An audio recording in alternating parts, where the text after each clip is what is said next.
السلام عليكم خواتاتي، كيف عاملين؟ لاباس عليكم؟ بخير، كنتمنى يا ربي تكونوا في احسن الاحوال وانتم كتشاهدوا هذا الفيديو. كنشكركم بزاف على التتبع ديالكم، على الكومونتيرات ديالكم الغزالين، صراحه تيفرحوني بزاف. واللي اول مره كيشوف القناه ديالي كنتمنى انكم تشتركوا وتفعلوا زر الجرس باش يبقى يوصلكم كل جديد. المهم اصدقائي، كيف ما وعدتكم اني كل مره كنبقى نحكي لكم احداث حصريه على المسلسلات ديالنا المغربيه. اليوم غادي نحكي لكم الحلقه 28 من مسلسلكم الشيق المختفي. كما شفتوا اصدقائي، أنا الحلقه 27 سالت لينا فاش كما شفتوا ان سالت لينا فاش غيتا قطعات العروق ديالها، وهنايا شافتها فرح وبدات نازله من الدروج، يعني شافتها وخلاتها ومشات حطات ليها الدواء في القابطه ديال ان المنشطات باش تسمى باللي هي اللي كانت كتعطي المنشطات للكاميل.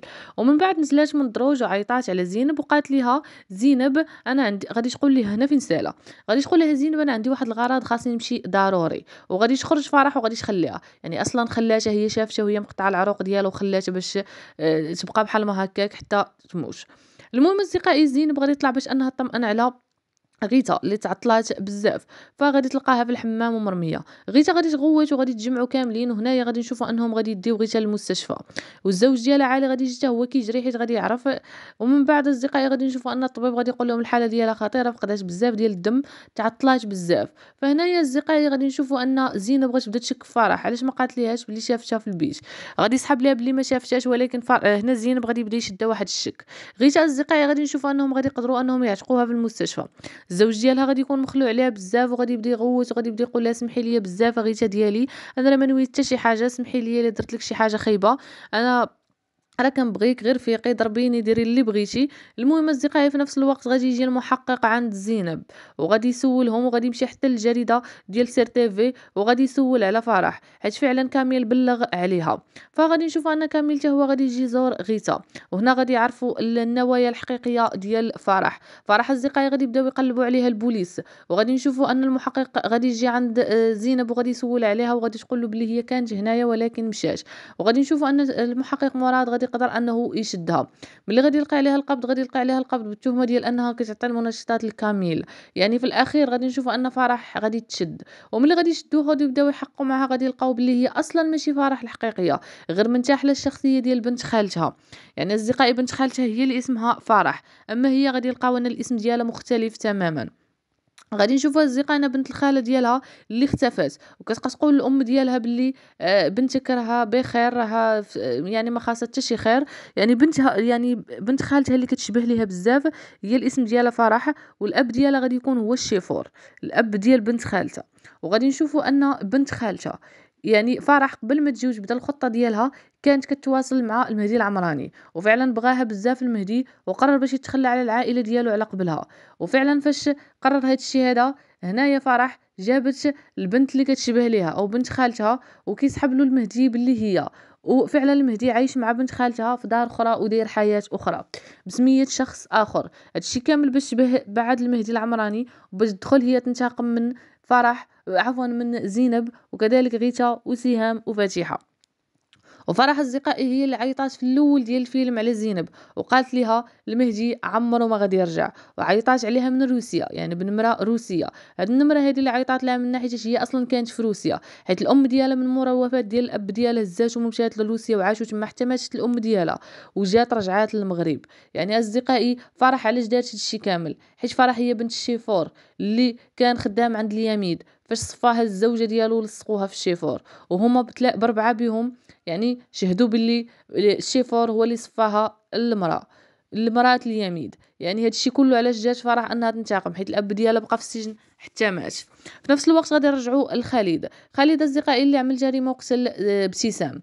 يعني ابتسام فاش صفاها لها دار واحد الغلط فادح، وانه دا معاه المكانه ديال سهام، والروسي ديال المكانه. يعني الروسي اصدقائي اللي دا معاه ديال المكانه كان غالي كانت غاليه بزاف. غادي يمشيو عند الشخص اللي شراو عنده هاد المكانه هادي، فغادي يقول لهم بلي سهام هي اللي شراتها، فغادي يجيو لسهام نيشان، غادي يلقاو عليها القبض وغادي يديوها. سهام اصدقائي غادي تقول لهم بلي هي ما كتعرفهاش اصلا. فهنا غادي يبداو التحقيقات وغادي يكتشفوا بلي السيده اللي ميته حامله.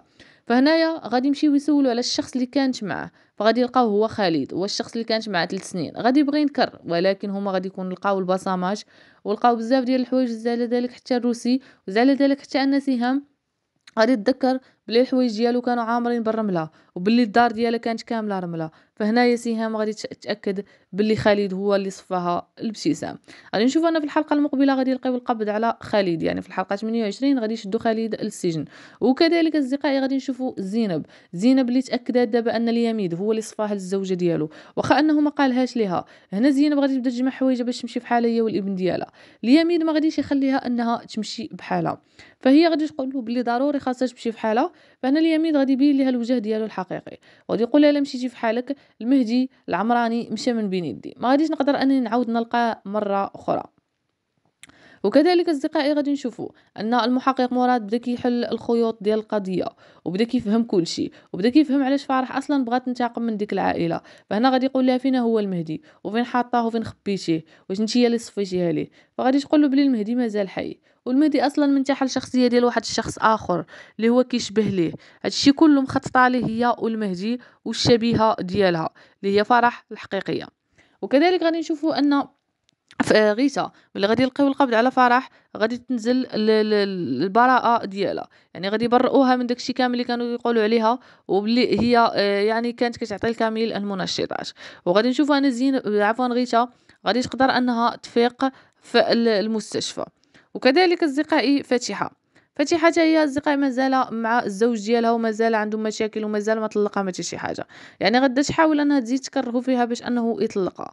مازال نبيل ما قرات فيه حتى شي حاجه ومازال مستمر معها في العينات. يعني اصدقائي من موراء انتهاء المشكل يعني تقريبا زينب بدات كتفهم القصه وبدات كتفهم علاش هذا الشيء كامل بدا من الاول، يعني بدا من الموت ديال الزوجه ديال اليميد. يعني هاد المره هادي زينب غادي تمشي تبلغ على اليميد، فعلا غتبقى تقلب ليه في الدار غتلقى الدلائل بلي هو اللي صفاه الزوجه ديالو، غادي تمشي تبلغ عليه. حيت شحال هادي كانت دارت غلط فادح فاش انها ما عرفاتش بالحقيقه وداكشي اللي شافته، ولكن كانت شاكه بزاف. والزوج ديال المهدي قنعها بلي اليميد ماشي هو اللي صفاها الزوجه ديالو، وبلي هو الشيفور، داكشي علاش شهدات ضد الشيفور. ولكن هاد المره هادي ما غاديش تعاود نفس الغلط وغادي تمشي باش انها تبلغ على اليميد.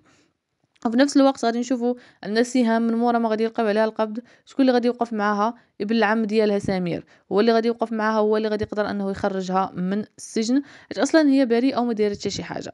المهم اصدقائي بهذا غادي نكون وصلت لنهايه لا فيديو، وكنشكركم بزاف على التتبع ديالكم وعلى الكومونتات ديالكم الغزالين.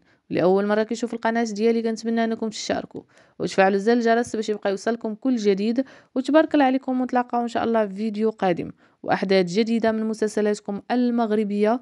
وما تبخلوش عليا بالتعاليق ديالكم الغزالين ولي لايك ولي بارطاج لا فيديو باش تبقاو تدعموني، نحط لكم الجديد والجديد على المسلسلات ديالنا المغربيه والمسلسلات اللي كيتعرضوا حاليا في رمضان، اللي من بينهم مسلسل جوجوجو، بالقصور، دار نساء، وكذلك المسلسل الشيق باب علي، والمسلسلات الجنين، وكذلك مسلسل المختفي اللي حطيت لكم اليوم الحلقه 28. باي باي لكم.